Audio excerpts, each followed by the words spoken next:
इस कहानी के लेखक हैं विजेंद्र कुमार कर्ण।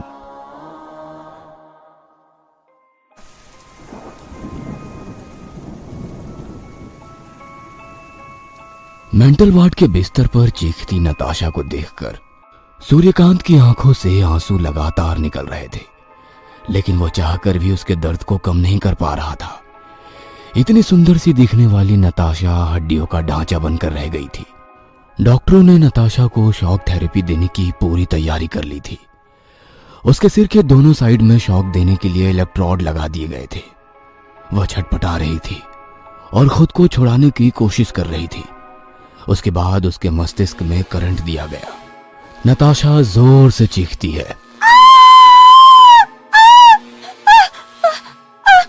किसी निर्जीव की तरह नताशा अस्पताल के बिस्तर पर पड़ जाती है। हालांकि उसकी सांसें तेज तेज चल रही थी। डॉक्टर उसकी तरफ होपलेस की तरह देखते हैं और फिर वहां से निकल जाते हैं। पिछले 15 दिनों से नताशा की हालत में कोई सुधार नहीं हुआ है। सूर्यकांत ने डॉक्टरों से पूछने की कोशिश की तो डॉक्टरों से उसे कोई संतोषजनक जवाब नहीं मिला। वो अपनी नताशा को दूर से देखता है और फिर पुरानी यादों की सड़कों पर उसका हाथ थामे चलने लगता है। शहर के सबसे बड़े मॉल में घूमते नताशा ने सूर्यकांत का हाथ ऐसे पकड़ रखा था जैसे कि वो कोई छोटा बच्चा है और अगर उसका हाथ उससे छूट जाएगा तो वो कहीं खो जाएगा। तभी सूर्यकांत एक जगह पर रुक गया और नताशा की आंखों में आंखें डालकर उससे पूछता है, वस्त्रों और वस्तुओं के इस विशाल बाजार में तुम्हें कैसा प्रतीत हो रहा है प्रिय? अवश्य ही आनंद की अनुभूति हो रही होगी ना तुम्हें। यहाँ प्रेमालाप करने का आनंद ही कुछ और है। ये तुम किस भाषा में बात कर रहे हो सूर्यकांत? मेरे पल्ले तो कुछ नहीं पड़ रहा, सीधे सीधे बोलो ना। प्रिय, तुम तो आर्य पुत्र की हृदय की बात समझ जाया करती थी, आज क्या हुआ? सूर्यकांत बोलो ना, और ये मजाक छोड़ो। ये सैकड़ों साल पुरानी भाषा में वार्तालाप बात क्यों कर रहे हो? मैं कह रही हूँ ना, मुझे कुछ भी समझ में नहीं आ रहा। प्लीज नॉर्मल बातें करो। ओके माय लव नताशा, मैं नॉर्मल बातें करता हूँ। How are you feeling my love in this big mall? हाँ, अब ठीक है। मैं तो डर ही गई थी कि तुम्हें हो क्या गया है। वैसे तुम्हें हुआ क्या था सूर्यकांत, जो तुम ऐसी भाषा में बात कर रहे थे जो समझ ही नहीं आ रही थी? अरे क्योंकि मैं मॉल में हूँ ना, इसलिए ऐसी बातें कर रहा था जो समझ नहीं आती। अब तुम ही बताओ, 2000 की शर्ट, 4000 के जूते, साला जो कॉफी बाहर 10 की है वो यहाँ 200 की मिलती है, और मेरा फेवरेट डोसा भी 200 का। तुम ही बोलो, यहाँ की भाषा आई तुम्हें समझ में? मुझे तो सरोजनी मार्केट की भाषा समझ में आती है, अपनी जेब में फिट होती है वो। मुझे भी वहीं की भाषा समझ में आती है सूर्यकांत। यहाँ तो मैं सिर्फ सेल्फी लेने के लिए आती हूँ। चलो स्माइल करो और लेते हैं एक सेल्फी। स्माइल करते हुए सूर्यकांत और नताशा ने सेल्फी ली और फिर वे दोनों निकल पड़े सरोजनी मार्केट की ओर। सूर्यकांत और नताशा ने लव मैरिज की थी। आज सूर्यकांत का बर्थडे था, इसलिए नताशा उसे लेकर मॉल में आई थी। सूर्यकांत एक लेखक है जो कई सालों से स्ट्रगल कर रहा है। कभी उसे कुछ काम मिलता है, कभी कुछ भी नहीं, लेकिन एक प्राइवेट कंपनी में कंप्यूटर ऑपरेटर नताशा को पूरी उम्मीद है कि एक न एक दिन सूर्यकांत का भी टाइम आएगा। अपनी सेकंड हैंड बाइक में नताशा को बिठाकर सूर्यकांत जब सरोजनी मार्केट की ओर जा रहा था, तभी रास्ते में हमेशा की तरह उसकी बाइक बंद हो गई। उसने किक पर किक मारी, लेकिन उसकी बाइक स्टार्ट ही नहीं हुई। सूर्यकांत, कितनी बार कहा है, तो मेरी बात क्यों नहीं सुनते? प्लीज मेरी बात मान लो, किस्तों पर नई गाड़ी ले लो ना, मैं भर दूंगी ना किस्त। अरे क्या जरूरत है नताशा, चल तो रही है ये बाइक। ये चलती कम और रुकती ज्यादा है सूर्यकांत। सूर्यकांत बाइक को हाथों से खींचता हुआ जा रहा था। नताशा चुपचाप उसके साथ चल रही थी। अचानक रास्ते में आने वाली एक बहुत ही पुरानी किताब की दुकान पर सूर्यकांत की नजर गई। सूर्यकांत रुक गया और किताब की दुकान की ओर देखने लगा। नताशा ने भी देख लिया था कि सूर्यकांत उस किताब की दुकान की ओर देख रहा है। सूर्यकांत को किताबों से बहुत प्यार था। उसके पास ना जाने कितनी पुरानी और नई किताबों का संग्रह था। जब भी उसकी कमाई होती तो वो थोड़े पैसे अपनी किताबों के लिए जरूर रखता और बाकी पैसे नताशा को दे देता। सूर्यकांत ने अपनी बाइक स्टैंड पर खड़ी की और फिर वे दोनों उस दुकान पर गए। सूर्यकांत किताबों को देखने लगा। जानती हो नताशा, पूरी दुनिया में ना सिर्फ ये किताब ही है जिसे देखकर मन करता है कि मैं चोरी कर लूं। पागल हो क्या? सीसीटीवी लगे हैं यहाँ पर, तुरंत जेल के अंदर होंगे। अरे मैं चोरी थोड़ी कर रहा हूँ, मैं तो बस एक बात कह रहा हूँ। किताबों को देखते देखते सूर्यकांत की नजर एक बहुत ही पुरानी किताब पर गई। उस किताब का नाम था नीलावंती। उस किताब के पन्नों को देखकर लग रहा था कि कीड़ों ने उसे थोड़ा नुकसान पहुंचाया था, लेकिन पता नहीं उस किताब में ऐसा क्या अट्रैक्शन था कि उसने वो किताब खरीद ली। बाइक ठीक कराकर वे दोनों अपने घर पहुंचे। आज बहुत थक गई हूँ सूर्यकांत। अरे कोई नहीं माय डियर वाइफ, मैं बनाता हूँ खाना। बोलो क्या बना दूं? शाही पनीर, दम आलू या? अचानक कमरे की बेल बजी। सूर्यकांत ने दरवाजा खोला तो सामने एक पिज्जा डिलीवरी बॉय मुस्कुराते हुए खड़ा था। उसने पिज्जा सूर्यकांत के हाथों में दिया और कहा, सर रेटिंग दे दीजिएगा प्लीज। डिलीवरी बॉय वहां से चला गया। मुझे तुम्हारी यही आदत ठीक नहीं लगती, तुम बहुत फिजूल खर्च करती हो। क्या जरूरत थी पिज्जा की? हाँ? नताशा सूर्यकांत के पास आई और उसे गले लगाते हुए कहा, आज बर्थडे है तुम्हारा, इतना तो बनता है Suryakant. I love you Natasha. पता नहीं वो दिन कब आएगा जब मैं तुम्हें तुम्हारे जन्मदिन पर किसी आलीशान होटल में पार्टी दूंगा। आएगा सूर्यकांत, जरूर आएगा, उसके पहले मैं मरने वाली नहीं। मरने की बात को सुनकर सूर्यकांत चिढ़ गया और नताशा को प्यार से घूरने लगा। दोनों ने पिज्जा खाया। सूर्यकांत को कुछ लिखना था, इसलिए वो लिखने बैठ गया और नताशा अपने बिस्तर पर गई। बिस्तर पर उसकी नजर उस किताब पर पड़ी जो सूर्यकांत खरीद कर लाया था। मुझे कहता है कि मैं फिजूल खर्ची करती हूँ, और खुद देखो ये फटी चिटी किताब पूरे 600 रुपए देकर खरीद लाया है। वह किताब भले ही फटी चिटी थी, लेकिन उसका कवर इतना आकर्षक था कि नताशा उस किताब को पढ़ने का मोह नहीं छोड़ पाई। वो उसे पढ़ने लगी। अरे इस किताब में तो अलग अलग मंत्र लिखे हुए हैं। नताशा को पता नहीं था कि नीलावंती कैसी किताब है, ना ही उसे उस किताब से जुड़े श्राप का पता था, लेकिन कुछ मंत्रों को पढ़कर उसे ऐसा लगने लगा कि ये बिल्कुल ही अलग किताब है। नीलावंती किताब में धन पाने से लेकर भूत प्रेतों से बातचीत, जानवरों की भाषा समझने की कला, दूसरी दुनिया के लोगों से संवाद कैसे किया जाए, ऐसे अनगिनत मंत्र लिखे हुए थे। वो उन मंत्रों को पढ़ी जा रही थी और उसमें खोती जा रही थी। तभी सूर्यकांत वहां आ गया। अरे आज तो मुझसे पहले तुमने ही ये किताब पढ़नी शुरू कर दी। सूर्यकांत, ये अद्भुत किताब है। जानते हो इसमें ऐसे ऐसे मंत्र हैं जिससे हम कुछ भी पा सकते हैं। अच्छा, सफल राइटर बनने का भी कोई मंत्र है क्या? सूर्यकांत की बातों पर नताशा ने उसे घूर कर देखा। तुम्हें मजाक लग रहा है तो खुद देख लो।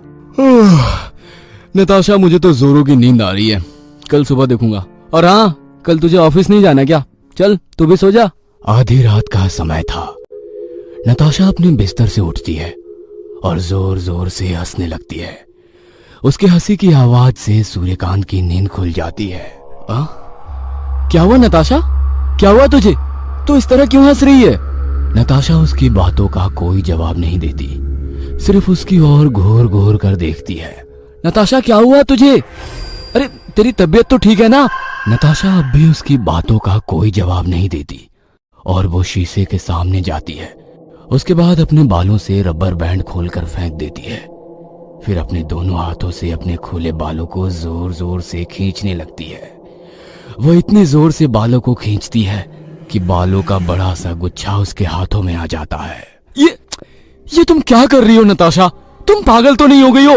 नताशा एक जोरदार लात सूर्यकांत को मारती है। वह दूर जा गिरता है और दीवार से उसका सिर टकरा जाता है।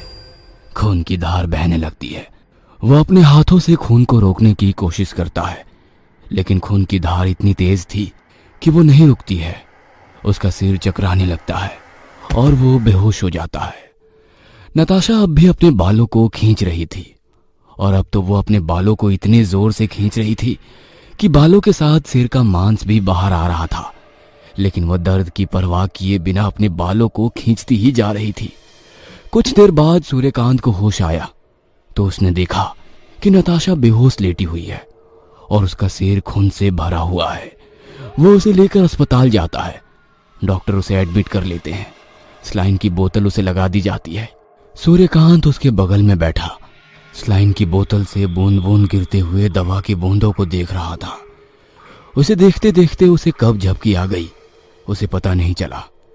अचानक उसे अस्पताल के लोगों का शोर सुनाई पड़ा। वो हड़बड़ा कर उठ गया।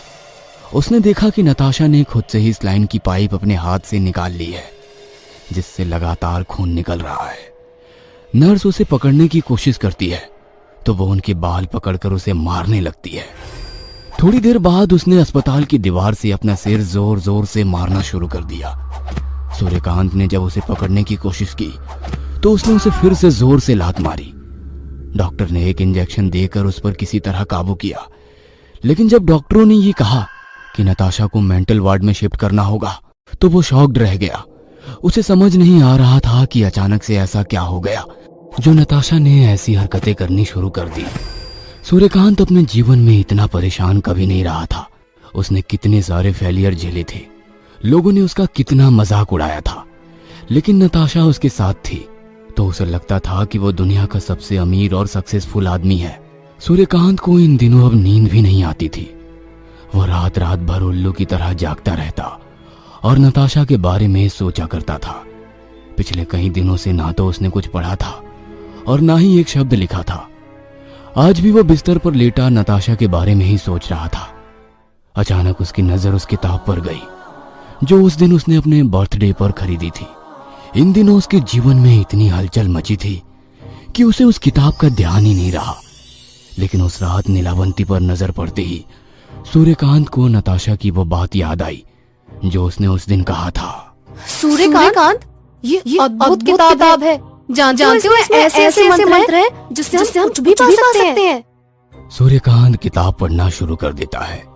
जैसे जैसे वो किताब के पन्नों को पढ़ते जाता है वो उसमें डूबने लगता है। 3 दिन हो गए हैं सूर्यकांत उस किताब को ही पढ़ ही रहा है। उसे छोड़ने का उसे बिल्कुल भी मन नहीं कर रहा है। उसे किताब के एक एक मंत्र जादुई से लग रहे थे। उसे पूरी उम्मीद थी कि वो इस किताब के मंत्र द्वारा अपनी नताशा को ठीक कर देगा। आज 5 दिन हो गए थे। सूर्यकांत उस किताब के आखिरी पन्ने और आखिरी मंत्र को पढ़कर किताब बंद कर रहा था। तभी उसे ऐसा लगा कि उस किताब से लोहे की जंजीरें निकल रही है और उन जंजीरों में वो बंधता जा रहा है। ये क्या हो रहा है मेरे साथ? क्या हो रहा है? इस किताब से ये जंजीरें कैसे निकलने लगी? सूर्यकांत उन जंजीरों से बचने की कोशिश करता है, लेकिन वह असफल हो जाता है। सूर्यकांत जंजीरों में लिपटा बिस्तर पर लेटा हुआ है। अचानक उसकी नजर एक चूहे पर जाती है जो उसके ऊपर आ बैठा है। सूर्यकांत उस चूहे को भगाने की कोशिश करता है, लेकिन शरीर जंजीरों से बंधा होने के कारण वह ऐसा नहीं कर पाता है। वह चूहा पहले तो उसके शरीर पर भागता दौड़ता है, फिर उसके कपड़ों को कुतरने लगता है। धीरे धीरे कपड़ों के साथ साथ वो चूहा उसके शरीर के मांस को भी नोचने लगता है। सूर्यकांत जोर जोर से चीखता है।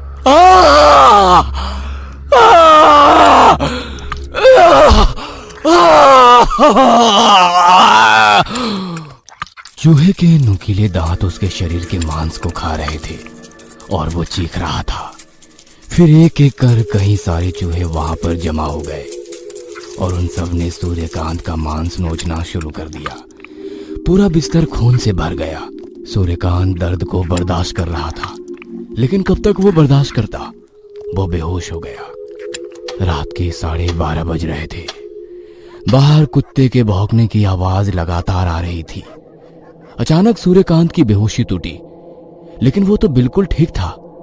ना तो उसका शरीर जंजीरों से जकड़ा हुआ था और ना ही वहां कोई चूहे थे। ये क्या है? सब कुछ तो ठीक है, फिर वो जो सुबह मेरे साथ हो रहा था वो क्या था? सूर्यकांत के जहन में सवाल तो कई थे, लेकिन जवाब एक भी नहीं। अब उसे नताशा की याद आने लगी। उसने कैलेंडर में डेट देखा तो उसे बहुत आश्चर्य हुआ, क्योंकि जब उसने किताब पढ़ना शुरू किया था तो 17 तारीख थी और आज 22। 5 दिन से वो घर पर ही था। ना तो उसने कुछ खाया था और ना ही पिया था।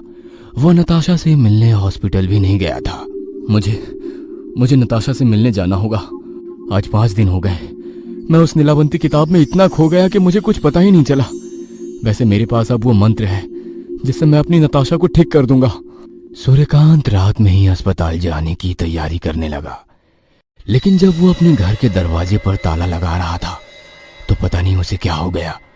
उसने लोहे के ताले से खुद के सिर पर जोर जोर से मारना शुरू कर दिया।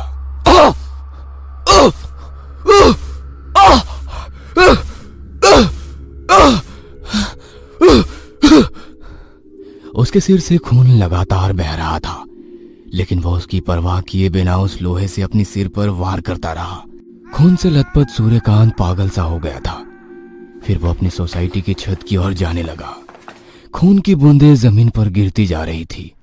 छत पर काली रात उसका इंतजार कर रही थी। सूर्यकांत छत की मुंडेर पर चढ़ा। उसने अपने दोनों हाथ खोले और वो 20 मंजिला छत से नीचे कूद गया।